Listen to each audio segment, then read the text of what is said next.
it's going up forever, Laura.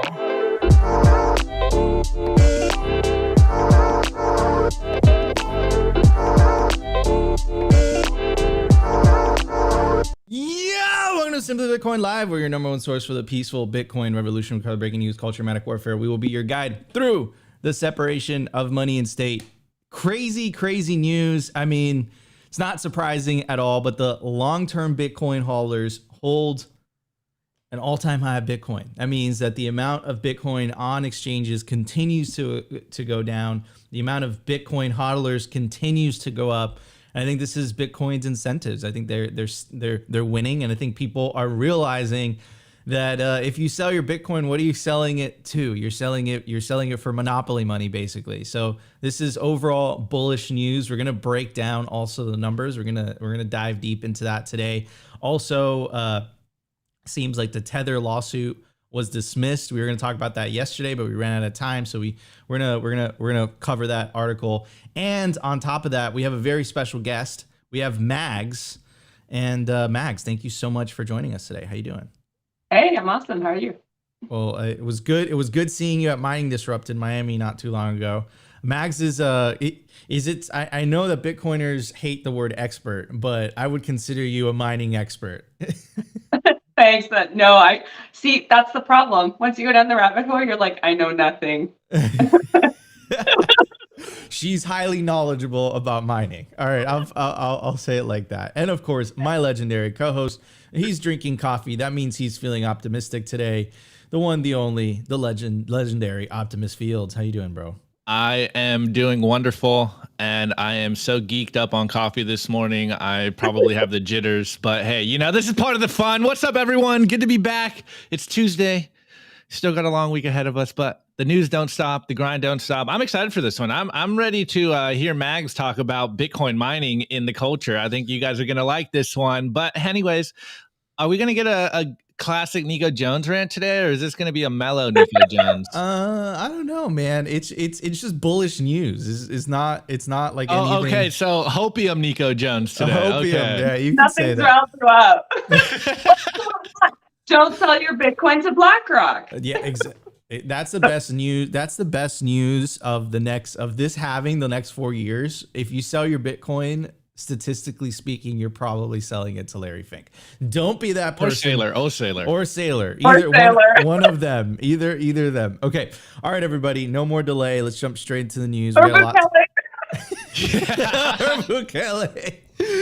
Or the U.S. government. Oh my God. Okay, that took a dark turn. All right, everybody. Let's go. Let's start the numbers. Let's do it. The Bitcoin numbers. Is your Bitcoin in cold storage really secure? Is your seed phrase really secure? Stamp Seed's do-it-yourself kit has everything you need to hammer your seed words into commercial-grade titanium plates instead of just writing them on paper. Don't store your generational wealth on paper. Paper is prone to water damage, fire damage. You want to put your generational wealth on one of the strongest metals on planet Earth, titanium. Your words are actually stamped into this metal plate with this hammer and these letter stamps. And once your words are in, they aren't going anywhere. No risk of the plate breaking apart and pieces falling everywhere. Titanium stamped seeds will survive nearly triple the heat produced by a house fire. They're also crush-proof, waterproof, non-corrosive, and time-proof. All things that paper is not, allowing you to hodl your Bitcoin with peace of mind for the long haul. Stamp your seed on Stamp Seed. All right, guys, don't put yourself in the situation where you have to explain to your grandchildren why you lost your generational wealth because you decided to store your Bitcoin wallet. Back up seed words on paper, store it on titanium, scan the QR code on your screen right now, and use the promo code SIMPLY, and you get a nice discount. Anyways, at the time of recording, the Bitcoin price is $29,565. Sats per dollar, 3,882. Block height, 801,952. Blocks to halving, 38,048. Halving estimate April 20th, 2024. Total Lightning Network capacity, 4,692 Bitcoin. Capacity value, 138 million US dollars. Realized monetary inflation rate, 1.76%, continuing to embarrass fiat currencies. The market capitalization is $574 billion with the B. Bitcoin versus gold market cap, 4.41%. In the grand scheme of things, Bitcoin is still a tiny baby.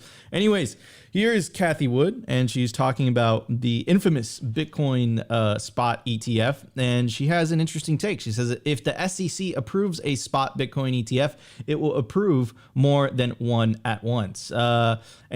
She is also known for coming up with the infamous 2030 prediction, where she says the bear case is 258K, the base case is 648K, and then the bull case is like some crazy number. It's like $1.48 million per Bitcoin. So that's and she's also obviously she's accumulated a lot of Bitcoin, so she's a huge advocate for it. But anyways, let's hear what she has to say, and of course this is on Legacy Media, Bloomberg. So let's check it out, and then we'll talk about it. So you are in this race. Let's talk about the race a little bit. The first important deadline coming up is August 13th, where the ARC filing, the SEC is either going to delay it, which we think they'll probably delay it, and then BlackRock is later. You filed before BlackRock, but BlackRock came in with the surveillance sharing agreement with Coinbase. That was novel, right? Now we're looking in the future. There's talk of a common clock where the SEC could approve a bunch of ETFs at once, putting you on a level playing field with BlackRock and others. What's your take on how this will play out, given you filed earlier? I think you're probably right that August 13th will come and go, and I think the SEC, if it's going to approve a Bitcoin ETF, will approve more than one at once. So then, again, because most of these essentially will be the same, and it will come down to marketing, communicating the message. You know, we've been putting out our Bitcoin monthly for the last year. We are now starting a Bitcoin brainstorming session. Our first one we launched last Thursday. So we're trying to get the word out there that our research is deep. And we've been doing it since 2015, when we gained our first exposure to GBTC. We were the first public asset manager to gain exposure to Bitcoin at all in 2015. That's exactly where I want to go. The Grayscale Bitcoin Trust, known by its ticker GBTC. If you look at ARKW, for example, your ARK Next Generation Internet ETF, right now I see GBTC as the third largest holding. If we are in a situation where the SEC does give its blessing for a spot Bitcoin ETF, would you plan to sell out of GBTC and buy one of these physically backed funds? I cannot talk about what we would and would not do, and in fact, our compliance team is, giving us marching orders not to talk very much about this filing and its aftermath at all. So, just the fact that we filed with our partner 21 shares is as far as I can go. All right. So interesting how this is playing out. And again, like what I find very interesting is that even though she filed before, it's almost as if BlackRock gets very special treatment than the rest. So I think that's interesting. I'm surprised. Not surprised at all. But Mags, I want to get your take because I haven't heard it before. What's your take on the BlackRock spot ETF? What do you think it's going to do for Bitcoin? I've heard two different takes on this. Caitlin Long is coming from they're going to rehypothecate the F out of it. That's what Lawrence Lepard thinks as well. And then Foss and Lavish come from this is really good for the price action. It's going to price the pump.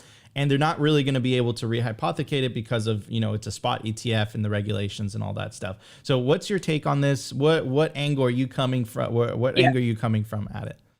I'm coming more from the Foss Lavish side so we don't yet have a full regulatory structure in the US around custody, right? So I think that that's the caveat. Depending on how they set it up, it's still possible that maybe there is some rehypothecation possible. But I think generally as best practices, companies that just have been holding, what will be more interesting to me is whether BlackRock decides to then set up some sort of yield product, not like the bad kind of yield where $10,000, sorry, 10,000%. I mean something like setting up Lightning nodes so you can earn a yield, right? So that to me would be interesting if they set something up like that, where it's technically not rehypothecating because you're still holding the keys, but you're still making it work for you. I'm sure they're hiring talent everywhere. I do think it will have a massive impact on price action because this is, the gorilla in the room on Wall Street. BlackRock is the largest asset manager in the world. So once they have the Bitcoin fund, I do think there will be some allocation from their massive portfolio. It might not be everybody's, but it may be their wealthiest clients, or even just 1% allocation will do numbers.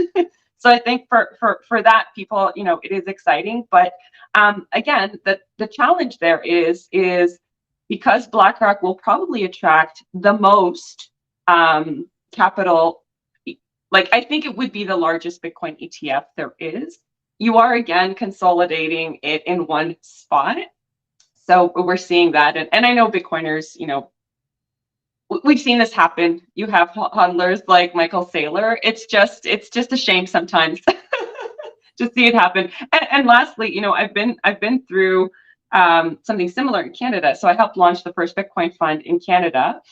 We took the Ontario Securities Commission to court. It was a 3-year legal battle, and we ended up with a 26 page ruling from the judge that said, yes, it is in the public interest for the public to hold Bitcoin, which then paved the way for all the ETFs in Canada. So I'm really excited to see the legal case with respect to GBTC that's going through the court, because I think either we will get BlackRock first or GBTC if for some reason Gary keeps stuffing Bitcoin down. But that said, BlackRock is powerful. They donate a lot of money.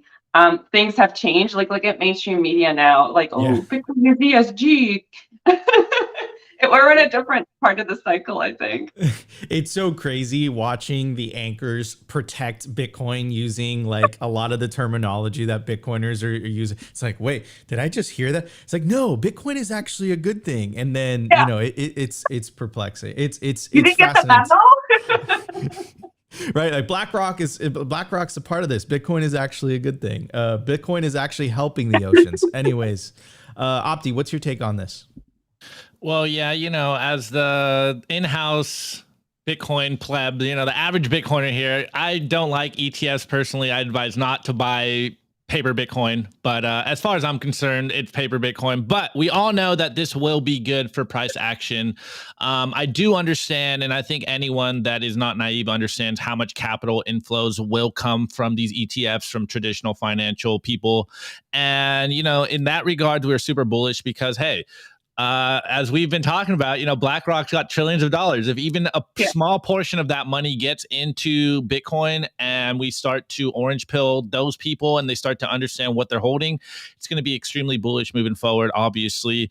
And on the Cathie Woods news, we love competition. So, hey, it's going to be great to see multiple spot ETFs approved at one time, because then people can actually have options and choices and they're not being forced to get centralized into one ETF. Obviously, as Mag says, most people are probably going to just trust the BlackRock name because they are the biggest asset manager in the world. So we know that most money will probably go into BlackRock. But as something we've been talking about, BlackRock has become like the canary in the coal mine now, and it's signaled to every asset manager in the world that Bitcoin is safe. They've endorsed Bitcoin, so Bitcoin is ESG friendly now, and every corporate press site out there is starting to embrace Bitcoin and talk good about Bitcoin. So you love to see it, and it really makes you start to understand that this is opening up all asset managers around the world to not have the damage to their reputation by embracing Bitcoin. And obviously that's good for every single person out there that is holding Bitcoin and is yet to hold Bitcoin, because now everyone knows what we know. Bitcoin is safe. You want to hold Bitcoin. You need some Bitcoin in your portfolio.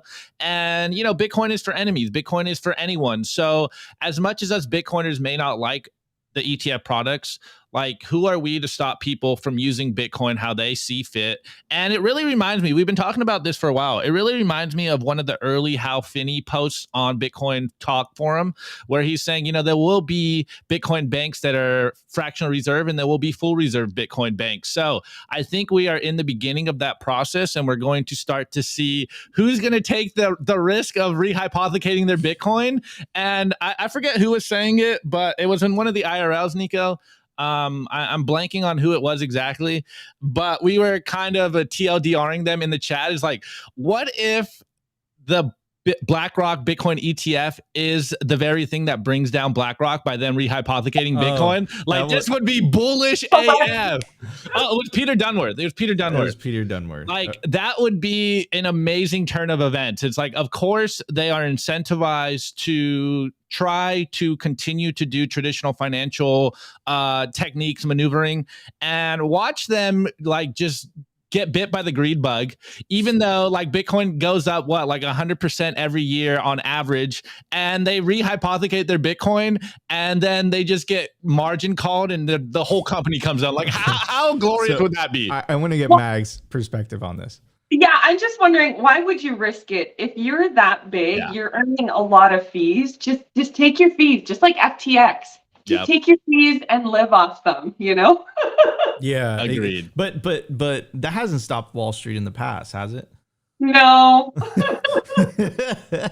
Okay, all right. We might see. You know what's interesting also is that every cycle, the exchange, there's always an exchange blow up, and the exchange blow up is bigger than the last one. Bigger and bigger. So I'm a Quadriga bankruptcy inspector. We just distributed, by the way, last month. We beat Mt. Gox.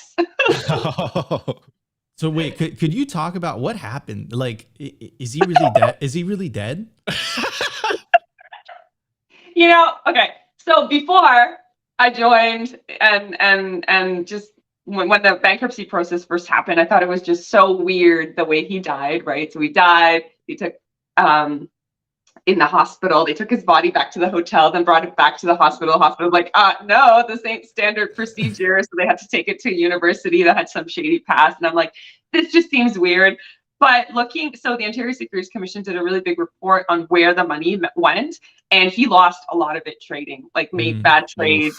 And he was doing what FTX was doing, and he lost about 140 million, which was like, I remember off the top, maybe 65%. And then like a bunch of it was hard assets that like cash and houses that he bought with our funds.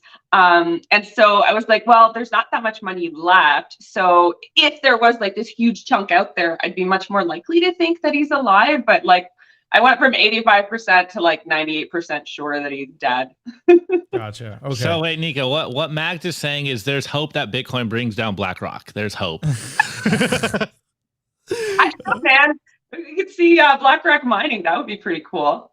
Oh man. This is the year of sovereigns mining, but like, who's next that will start mining, right? Yeah, that's very interesting. I suspect it's going to be the energy companies. Like, like you had ConocoPhillips, you had it's like these massive. And again, they weren't directly doing it; they were doing it through a third party. But I think that's the next step.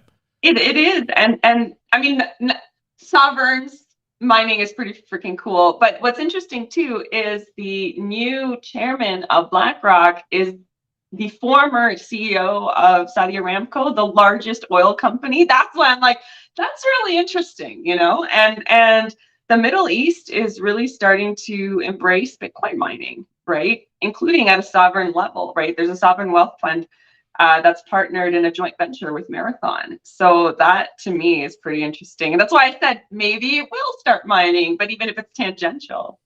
Yeah, it's exciting to say the least. Anyways, everybody, let's I gotta tell you about the largest Bitcoin conference on the face of the earth. Bitcoin 2024. It's coming up in Nashville, Tennessee. Mags, are you gonna be there? I don't know yet. If they ask me to speak. Oh, okay. But you guys don't want to miss the largest Bitcoin conference on the face of the earth. Bitcoin 2024. It's going to be in Nashville, Tennessee, July 25th, 27th through the 27th. For a GA, it's $349. For an industry pass, it's $849. For a whale pass, it's $4,749. And you can use promo code SIMPLY to get yourself an even bigger discount. Anyways, everybody, let's move on to the news. We got a lot to talk about. The Daily News. All right, guys, I want to tell you about the Orange Pill app. You want to stack friends who stack sats. The Orange Pill app is building the social layer for Bitcoin. The Bitcoin circular economy is coming, and this is where it starts with in real life connections. Find other Bitcoiners who live close to you. Find plebs while you're traveling, or find nearby Bitcoin events. Plus, Orange Pill app recently enabled Zaps, and you could zap your friends or zap events to help with the cost to organize your next Bitcoin meetup. Scan the QR code on your screen right now, and when you sign up, you'll get 10,000 sats. Stack friends who stack sats. Download the Orange Pill app today. And I do appreciate, Opti and I do appreciate all the messages and love that we're getting.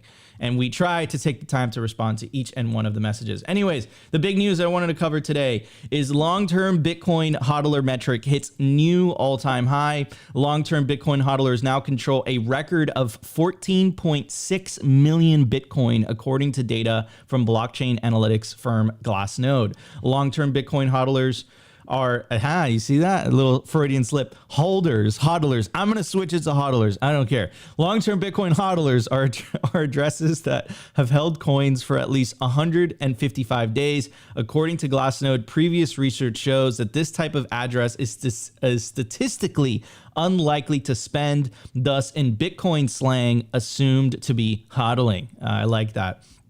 Here for our video watchers, here's the graph, absolutely bullish. And it's interesting because this wasn't the case in like the early days of Bitcoin. I think a lot of people didn't realize its value. But I think as time progresses, as you have more Michael Saylors, if you have more Naim Bukeles, you have more BlackRocks, I think people come to the inevitable conclusion. It's like, if I sell Bitcoin, that's the question that I always get from my family. It's like, hey, so when are you going to sell? And like my response is always the same. It's like, sell to what exactly? Sell to monopoly money. Something that they especially now, like we just survived the bear market. We're probably on our way back out soon. Like, this is not time to sell. Exactly. Amen to that. I couldn't have said it better than Mags. Anyways, so let's kind of break down. Let's do some simple math, right? So I asked Google this morning when I saw this. I said, how many millionaires are there around the world, right? So there's 56 million millionaires, right? Let's go back to this stat. So it's estimated that let's round up. Let's make this number 14.6, right? So 14.6. So 14.6 million Bitcoin unaccessible. Mags, how much Bitcoin do you think are lost? I think at least 1 million. I know people say it's higher, but every now and then we see coins move. So I do think probably 1 million, but I don't think more. Okay, so 1 million. So let's say there's 20 million Bitcoin, right? So you subtract 14.6. I'm terrible at math. Help me guys here. 14.6 minus 20 is 5.4. 5.4. Okay, so 5.4. So there's 5.4 million Bitcoin to go around, right? Plus, not to mention all the Bitcoin that hasn't been mined yet. And there's 56 million millionaires around the world, right? So you do the math, right? So it's 5.4. Let's divide it. So 56 million divided by 5.4. And we get the number of 10.3. No, I totally did that wrong. You know, as Greg Foss would say, do the math. 11th grade math, Nico. Did you fail 11th grade math? I totally did. I became a content creator. You don't need 11th grade math to buy Bitcoin and hold Bitcoin. So 5.4 divided by 5.4 divided by how much Bitcoin is left? How much did we come up with? That was 5.4, bro. Okay, 5.4 56 million divided by 56 million is 0.09 Bitcoin per millionaire, which is absolutely crazy. Nothing. That's nothing, right? Yeah. So I don't think that's very world. It's nothing for the developing. It's a lot. Exactly.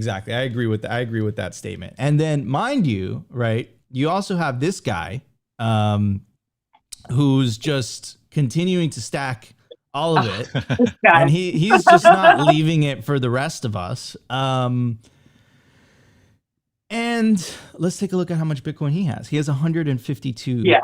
So I guess the long story short, the point that I'm trying to make, right, is that if you divide it equally between all the millionaires with the amount of Bitcoin that's left, that's not in cold storage, it's only 0.09. Let's round up. It's 0.1 Bitcoin per millionaire.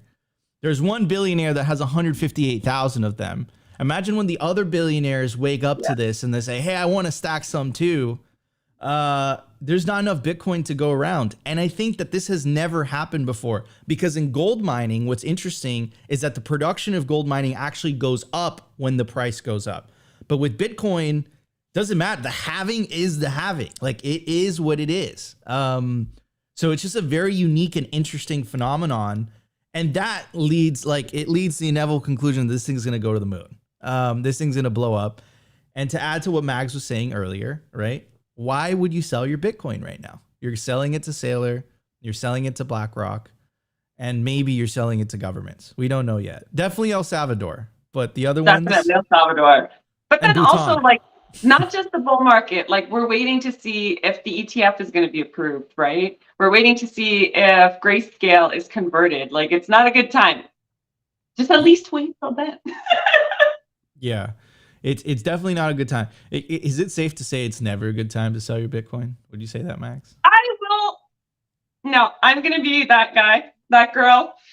I think too, like, I've been in this place where I'm like, I'm never selling, I'm hodling, and then you struggle through. And it's like, at some point, it's like, you got to live life, right? You got to enjoy things, go on your trip, because like on your deathbed, maybe you folks are like, yes, generational wealth. Well, if you're holding some Bitcoin, there's still going to be generational wealth that you're passing on. You're not selling it all. But I think like making memories with your family, you know, go see your parents, you know, spend time with your partner, go on that vacation, spend time with your kids. I think that is more important than maybe you need a house, provide security for your family, right? I do think you should be, you know, don't hodl forever.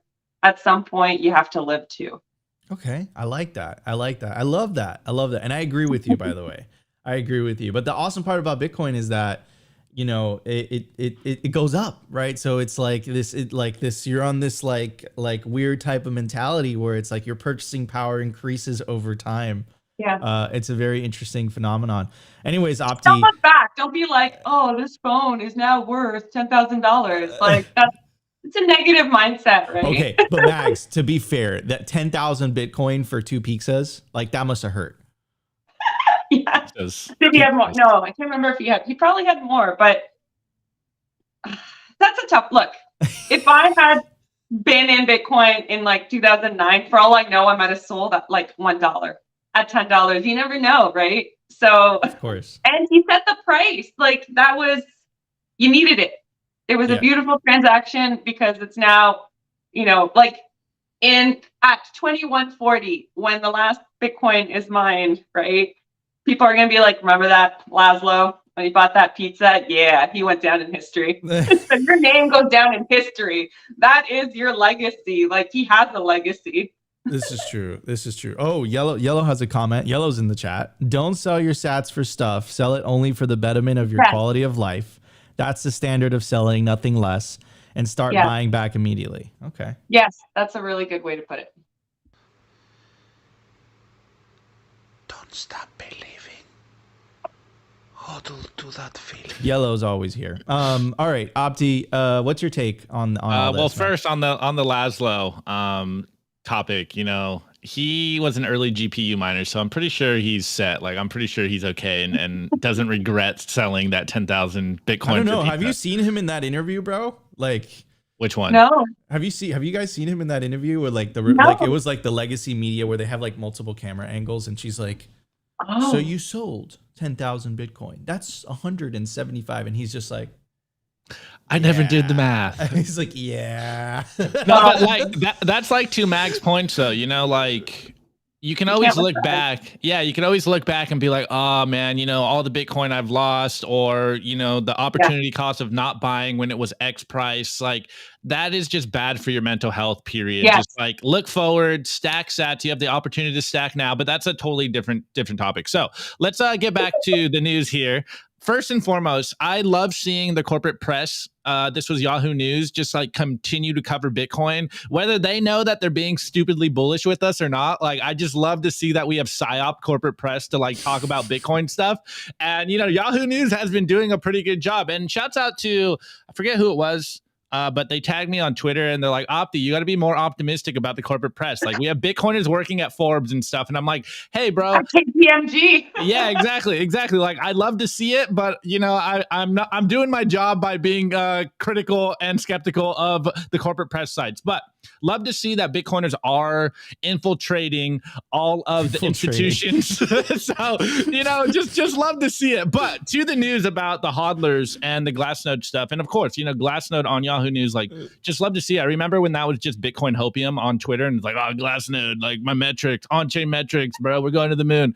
But what do I always say on the show, guys? The Bitcoin price is a real-time metric of people's understanding, and I think that metric of people holding Bitcoin is also a real-time metric of people's understanding of what they're holding, or what Bitcoin as a, as people would say, asset class and investment idea is. And it's something you want to hold long-term. It's the best store of value in the world, and it's permissionless money. And we know all the memes, but you love to see that this trend is improving, that more people are holding on to their Bitcoin and not just looking for the fiat gains.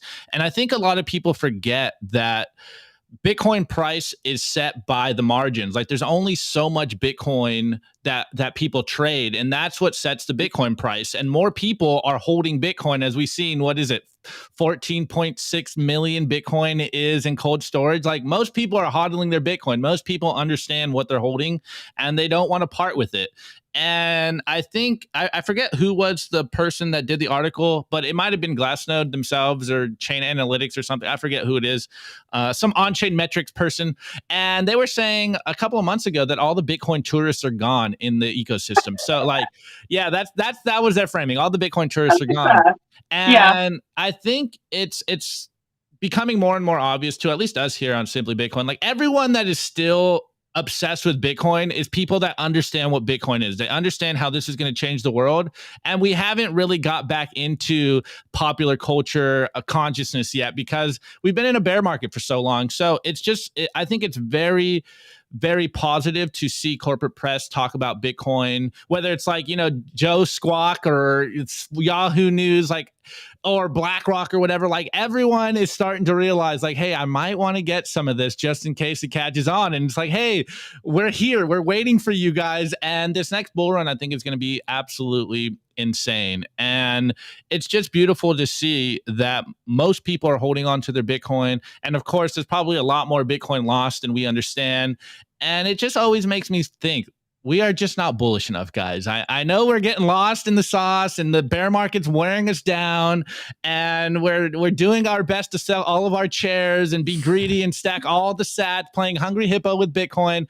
But I think moving forward, we are going to see a very sharp price rise, and all of you guys out there are going to have to make it through that HODL buyout zone. As we can tell, all the institutions want your Bitcoin. Everyone's a scammer, and they want your Bitcoin, guys. So, steal your mind right now. Make sure you guys are mentally prepared for this price rise. And also, like Mags was saying, get yourself in a financial position where you don't need your Bitcoin to raise for you to live a good life. So, right now is the time, the calm before the storm, to prepare yourself for what's going to come. Because, hey, you know me, I stay stupidly bullish, and I think it's going to get crazy. So I'm just trying to temper that now, because I already know I'm going to be losing my mind in the next year or two about the price rise. So I'm just warning you guys now. It's all looking very good in my opinion. But hey, I have orange lenses on, and I look through the world in orange tinted view. Oh man. Opti. They don't call him Saint Opti for no reason. Everybody, we're gonna talk about Mags and what she's doing, what she's up to. So it's time for the culture, everybody. Let's do it. The Daily Culture. Brought to you by SwanBitcoin.com. Swan is the best way to build your Bitcoin stack with automated Bitcoin savings plans and instant purchases, serving clients of any size from $10 to $10 million. We love Swan because they incentivize self-custody and dollar cost averaging. What are you waiting for? Visit SwanBitcoin.com today. All right, guys, I want to tell you about the largest Bitcoin festival on the West Coast, the Pacific Bitcoin Festival, October 5th through the 6th in Los Angeles, California. Current speaker list includes Jimmy Song, Lynn Alden, Greg Foss, Alex Gladstein, Corey Clipston, Preston Pish, and many, many more. You don't want to miss the biggest Bitcoin celebration in California on the West Coast, the Pacific Bitcoin Festival. I hope to see a lot of you guys there. Anyways, West Coast. I can't wait to go. It is high signal. Mags is going. Use promo code Simply if you want to see Mags. If you don't use promo code, you're not going to see Mags. Yes, agreed. All right, guys. Well, first and foremost, most people really love to hear people's orange or white, rabbit hole story, rabbit hole journey. So, Mags, I'm going to first tee you up with what is your rabbit hole story and why are you so obsessed with Bitcoin? I'm probably very similar to most people where number go up. I'm like, what is this? Bought a little bit. Saw other things going up like Ethereum, diversified. Saw ICOs, lost a lot of money. Became back in the black in 2020, which is just painful because that was a 2017 class. That kind of was like a learning moment. You have trial by fire where I was like, there's a lot of crap out there. And sometimes you kind of have to go through that to better understand why. But I kept learning. And I think also you have to dive into like your personal story, your family history to make Bitcoin resonate with you or why it's important or when you're connecting with other people. Because looking back, I have some family stories. So my grandma, beautiful gardens, beautiful house in Poland when she grew up. But when the war happened and the government shifted the border because that's what governments do. And that she lived in Tarnopol. It was no longer in Poland. It became part of the Ukraine. So she lost her house, she lost her land, and she had to leave the country and with not much, right? So that's a case of like governments, like draw something, sign something, and things are no longer yours. And I take that personal story as, Bitcoin cannot be confiscated by government with like the stroke of a pen.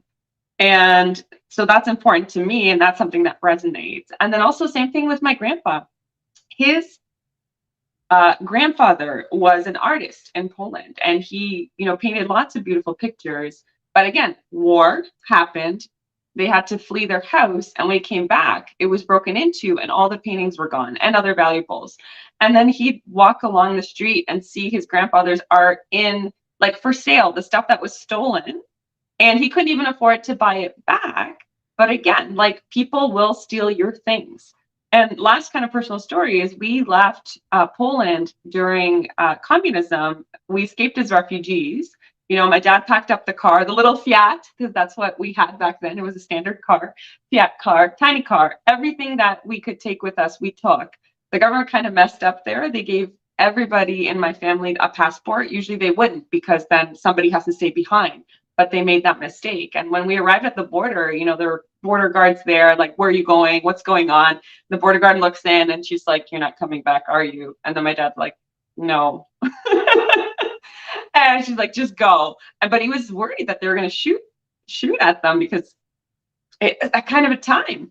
But, we made it, but that's all we took. And so, it's just these little stories that kind of make Bitcoin more, resonate with me and my story and why it makes sense. So I urge everybody to kind of like go through your family history and find those stories, why it resonates, especially when you're struggling, you're like, I don't know if Bitcoin's ever going to go up again. It's like, those are the reasons why you're like, I'm in it for that.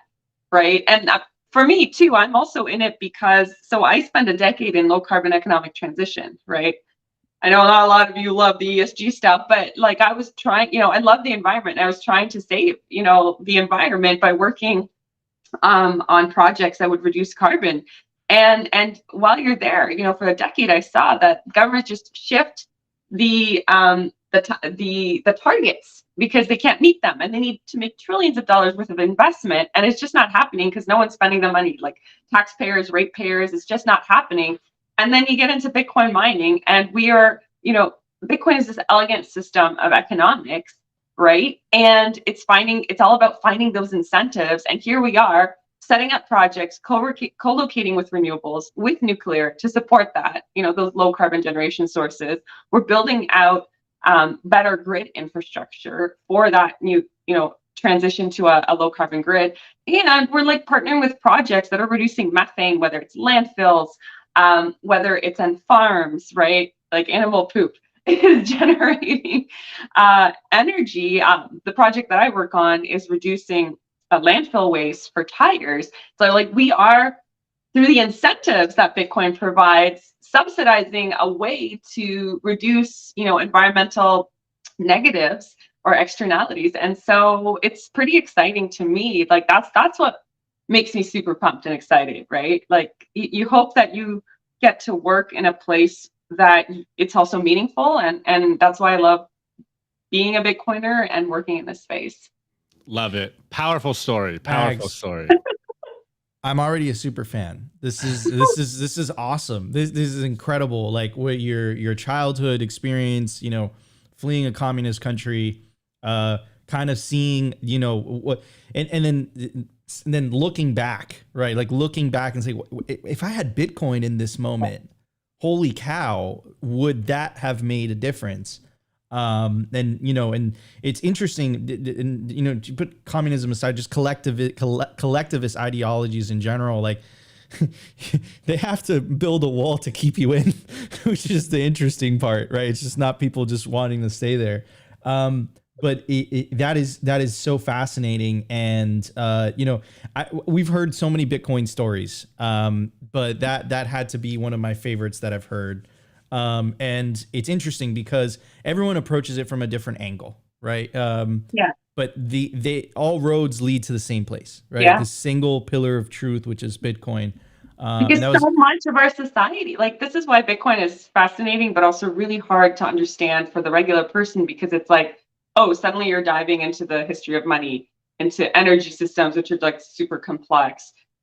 Just how society is structured and inflation and there's just so many interconnections that it's overwhelming. People are like, no, I'm just going to watch the Kardashians or something like that, right?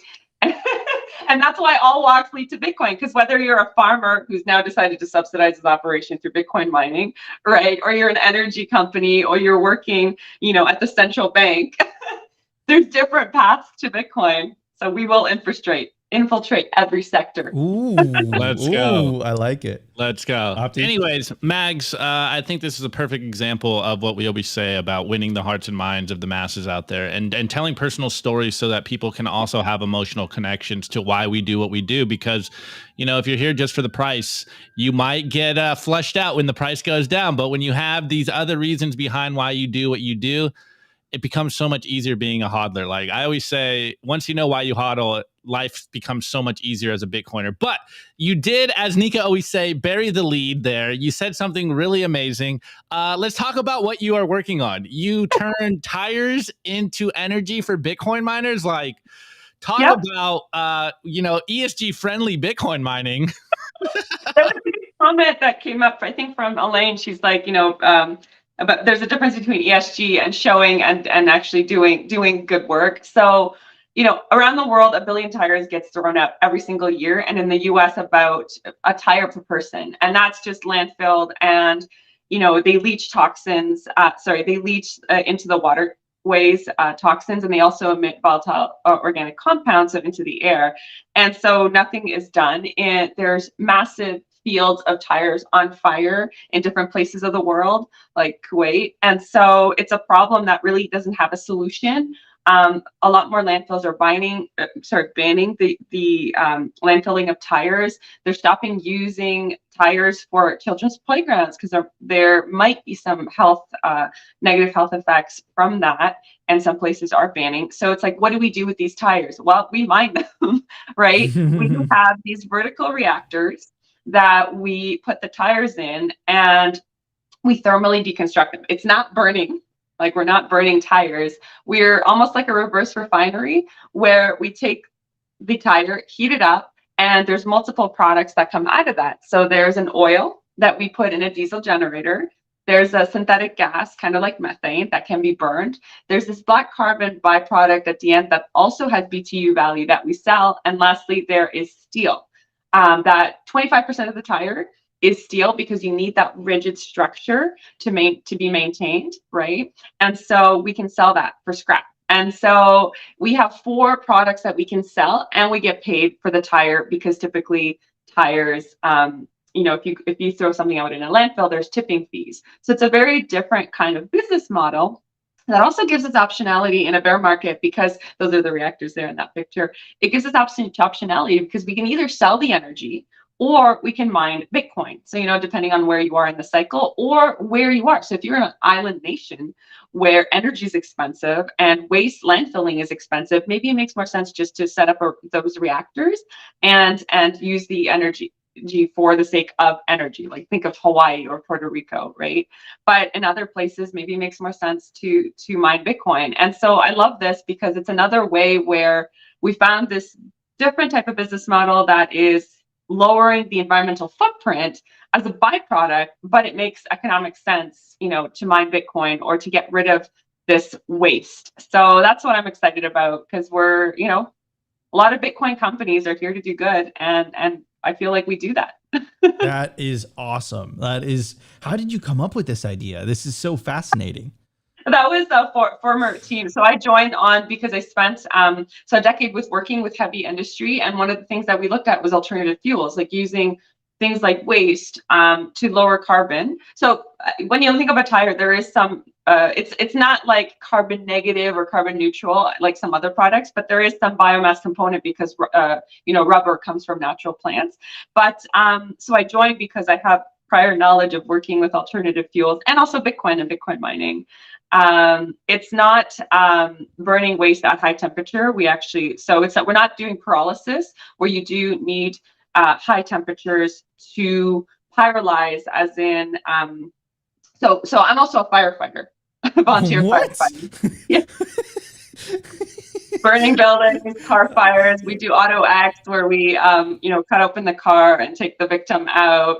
So anyway, that aside, escaped communism, burning tires for sats, firefighter. Mags, what can't you not do? What's going on here? So the reason why I bring up pyrolysis is like when you have a fire, the thing, let's say this banana, sorry, it's the only thing that could combust right now that I'm looking at here. Okay, my mouth is a better example. So when you're burning, in a room, right? You're not this actual solid thing is not burning. When the room reaches a high enough heat, the item pyrolyzes, and it just kind of like off gases, and it's that gas form that lights on fire. So when you think about like flashover, all that stuff where like, a big room explodes, it's because the whole room has gone to a high enough heat where things have started to volatilize, and then everything just lights up. And so we're not doing that. Requires a lot of heat to get that product to pyrolyze. But what we do is a low temperature, like I said, it's more like a refinery. So we kind of bake it, and it when you put oil in a refinery, there's different things that get tapped off at different points, and then at the end there's like kind of crap left over, like sludge that becomes coke or heavy oil. But so it's a different process that uses a lot less energy, and you just needs a little bit of natural gas to get it started. And then the rest, it kind of burns a little bit of the tire to keep that heat going. So it is very different and much more energy efficient. That's awesome. Amazing. Cool. So we got a question here in the chat. They're wondering, you said you thermally deconstruct them. Like, what chemicals are released into the air as a result? Or like what's being used for the actual energy consumption? So we're not emitting air, because what we're doing is it's like there's chemical process that happens that that tire gets converted into the oil, into the synthetic gas. So we capture all the byproducts. Again, very different from burning, where you burn carbon and then you release CO2, right? It's in anaerobic conditions. And then there's the steel too left over that that can be recycled. So it is a different chemical process. And we've done life cycle analysis and accounting of all the chemistry of how this converts to that. So there are like what gets very, what do you call it? Like into the chemistry, but it's not like I said, it's not burning where it's being emitted into the air, because we're not burning, we're converting. Yeah. Amazing. Amazing. Okay, one last question before we get to the meme review, and I Wait, can I feel just say one thing? Sorry, has Meg ever found go metal for it. seed plates in a burnt down house? No, but I will say one thing, because even there was an ad for metal. So as a firefighter, so most of the houses these days are constructed in a very fiat way. You're not using natural materials. You're using plastics and like things made from the petroleum industry. Shit burns. Like it burns really quick. Like before it used to, if you use natural products, you could go 40 minutes before the house fully burned. Like let's say prior to when they started making all these cheap goods. Now within 10 minutes, a house can be like fully lit up. Go to YouTube, like look at, there's like videos where people are recording like small fire and then the whole house burns down. Things like trailers are like 5 minutes. And so, if the fire doesn't get your seed, if it's on paper, the water will, because we dump so much water on the houses next door to protect the exteriors. So if the fire doesn't get your house, the water will. So yeah, just make sure that you're protecting your seed. Have backups. Stamp your seeds on titanium. Or anything, honestly, or anything. Yeah, anything other than paper. Do not have your seed phrase in paper in your dirty laundry drawer. Paper's a bad idea. But anyways, Mags, just, if there's someone out there that is still on the fence about Bitcoin mining being environmentally friendly, what would you say to someone that has these concerns?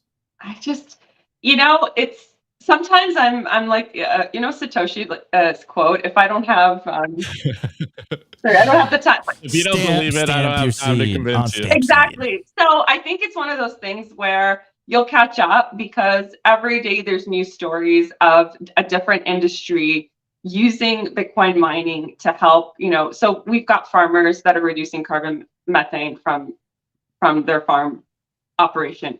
We have district heating systems in both Europe and Canada being set up from Bitcoin mining. And also like bathhouses in the US, right? We're supporting the grid. Like there's so many cases that if you actually take the time to look into it, you'd realize that it's happening. But I think they kind of have that bag over the head, or they have some other misconception that's stronger. But these stories are now starting to be told, right? You have Virunga National Park, where Bitcoin mining is helping save gorillas, but also power renewable, set up microgrids that are renewably funded. Like this is happening. El Salvador is setting up geothermal through Bitcoin mining through the volcano bond. So over time, I think those stories will become completely impossible to ignore. They'll be all over MSM. And so just like give it some time. Like I'm at the point where like you're gonna get convinced, because you're just gonna get hit from every section by these stories. Yeah, you can't. There's no amount of spin, misrepresentation, and BS they'll be able to throw at this for it to like hide what is going on. I completely agree with that statement. I think that's gonna happen this next halving. Like I think Sailor's gonna be vindicated, Bukele is gonna be vindicated. And then I don't know what they're gonna do. Like it's gonna be undeniable at that point that just Bitcoin is just awesome. Anyways, well, it's funny, but like maybe not, because then again, there's flat earthers still. So there'll always be the people that are like, no. They're in the chat. They're in the chat right now. But so it's safe to say, Mags, that you're not a fan of Greenpeace and Change the Code. I don't know, man. They've done a really nice bit of advertising for us. So indirect fan. All right, guys. Indirect fan, but yeah, like Change the Code is totally. Before we move on to the memes, which is what you guys have all been waiting for, make sure to subscribe to us on alternative video platforms, because YouTube is it's a little hairy these days. You could subscribe to us on Rumble. You could subscribe to it. You could follow us on Twitter. That's where you could find us, our video content, and of course your favorite podcasting platform. For whatever reason, because I don't know what's going on with YouTube these days. And also, guys, help us keep our streak of breaking 100 likes within the first hour of the live stream. We're currently at 87 likes. So if you're enjoying the stream, make sure to smash that like button. Smash it. Smash the like button. All right, everybody, let's get to the memes. We got a lot of memes to review with Max. Let's check it out. It's a serious business. The Daily Meme Review. Brought to you by Kaboomracks. I get this question all the time. Nico, where should I buy Bitcoin miners? The answer is Kaboomracks. It's the best place to buy Bitcoin miners. That's where you're going to find the best deals and the best prices. Start your mining utopia today. To check out their racks, you got to go to t.me/Kaboomracks. Join their Telegram group and start your mining journey today. Kaboomracks. Oh my God. Wow, look at that guy. I got the physical yellow. Malaga. No. I got him. No. I got him. All right, guys, you already know the deal. This is the meme review where you send us memes. We review them live on the show. Forgive my green screen, but my computer's about to die, so we have to switch to my FaceTime camera right now. Anyways, tweets are the bullets. Memes are the artillery. We are in an information war, and as Mags so eloquently explained to us, even when you show people what's going on, they're still going to be convinced otherwise. So continue to ridicule the corporate press, continue to make the funnies, to make your friends laugh, and continue to get the calls of action out there and spread the Bitcoin signal, because that is the only thing that matters, is that more people start holding Bitcoin, more people understand why they should be Bitcoining, and spread the memes, propagate the memes, guys. Anyways, first meme, shouts out to my boy Joe Rogers. He's at _ Joe Rogers on Twitter, and he goes, fresh market enjoyers. And we talked about this the other day, I think it was yesterday, about Whole Foods, how they're trying to implement the palm readers in their payment mechanisms. You know, it's just so much more convenient, so much better, guys. Like, look how crazy it is. You can scan my palm and I can pay for things. Yeah, he's doubled down on this, and there's the picture of the girl who just scanned her palm, and she's like, this is so cool. And he put the MPC QR code on the head, and the QR scanner is the World Economic Forum. Do not fall for this, guys. It is Bitcoiner. It's a slavery. We say this all the time. Okay, the next meme is by Maxie's Club, and it goes, 481, take a good seat.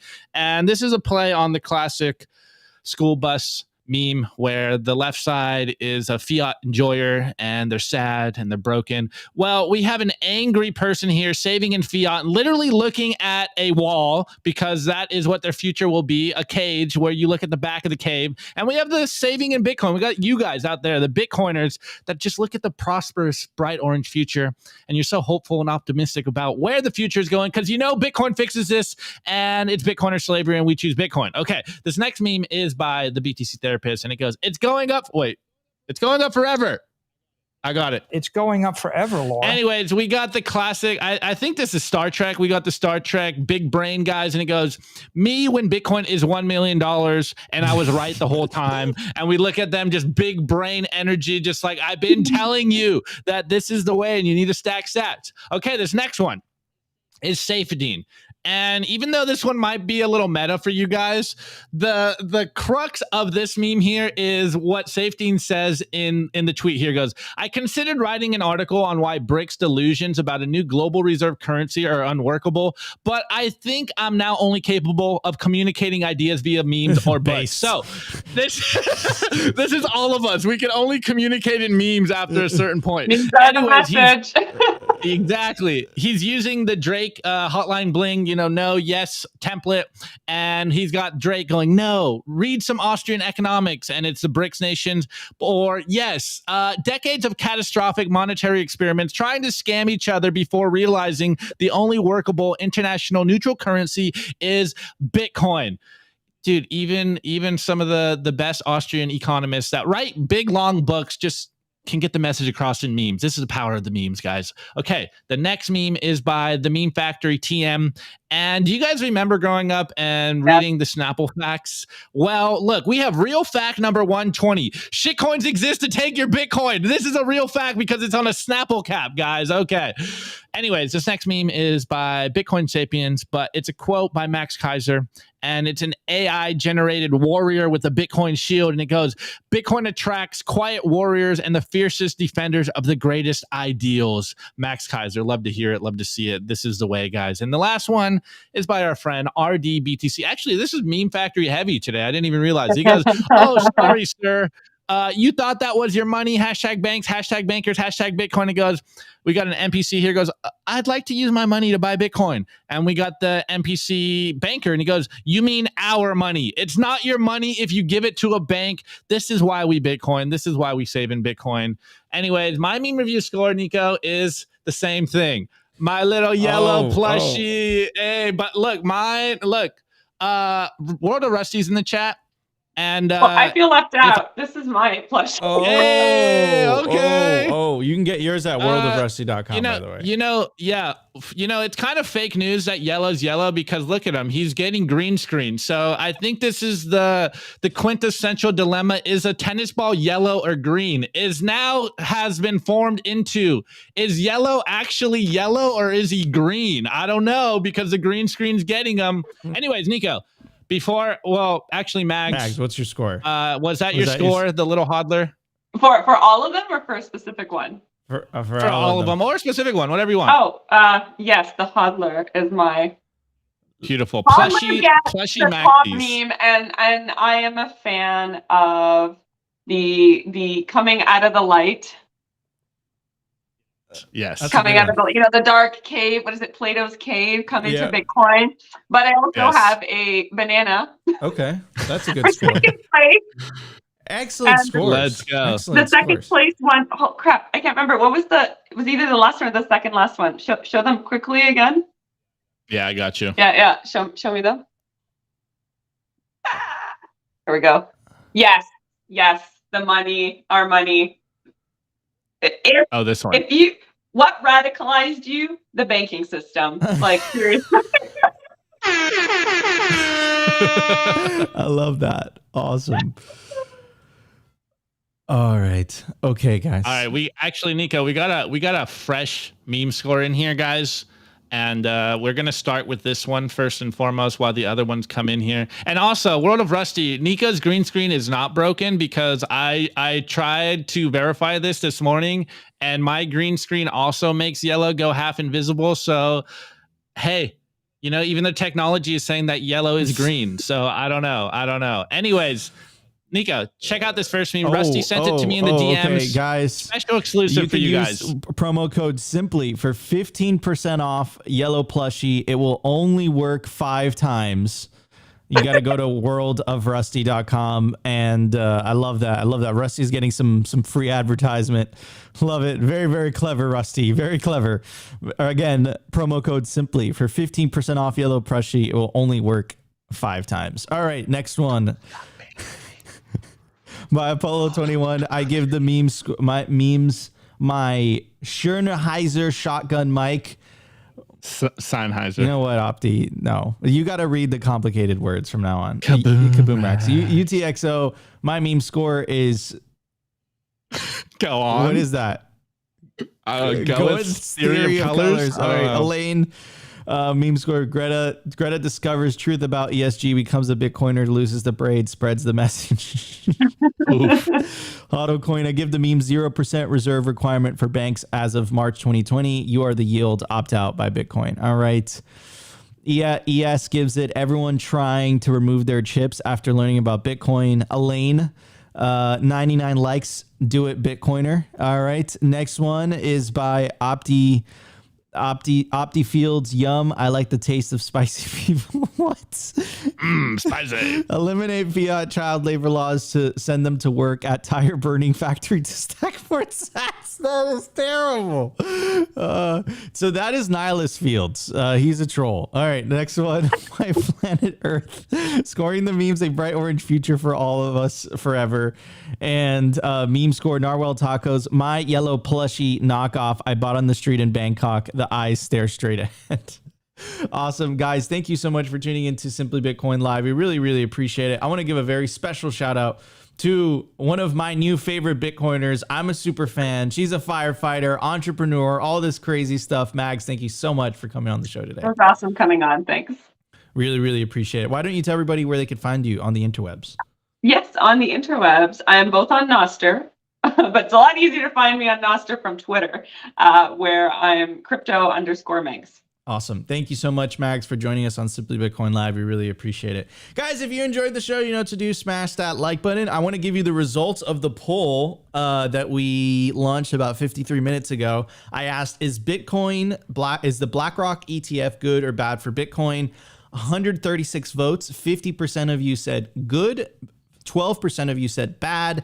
and 38% of you said too soon to tell. Anyways, guys, if you enjoyed the show, smash the like button, consider subscribing. If you want to join the after party, Opti is going to be holding it down on Twitter Spaces with our friends over at Swan Bitcoin. Best place to build your Bitcoin stack. Shout out to the best producer in the game, producer Jacob. Until tomorrow, peace out, guys. Love you all. Have a good one.